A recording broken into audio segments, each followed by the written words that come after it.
गीतेल 7வது श्लोकम् अस्माकं तु विशिष्टाये तात्रिबोधविजोत्तम नायका मम सैन्यस्य संज्ञार्थं तान् ब्रवीमि ते। இப்போ இதோட அர்த்தத்தை பார்க்கலாம்.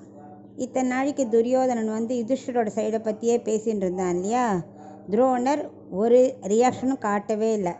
அவர் முகத்தை பார்த்தான். ஓ, நம்மளை பற்றி சொல்லவே இல்லையே அப்படின்னு சொல்லிட்டு உடனே துரோணரை பார்த்து, ஓ பிராமணரே, ஏன்னா பிராமண குலம் தானே, பெரிய பொறுப்பில் இருப்பவரே, ஏன்னா த்விஜோத்தம, நீ தான் இந்த படைக்கு பெரிய பொறுப்பில் இருக்கிறவர்.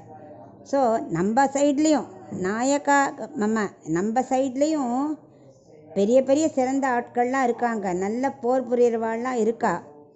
அது மட்டும் இல்லை, என்னுடைய வீரர்களை பற்றி நான் இப்போ கூறுறேன், உங்களுக்கு தெரியும், இருந்தாலும் நான் இப்போ சொல்கிறேன் அப்படின்னு இந்த ஸ்லோகத்தில் ஆரம்பிக்கிறான்.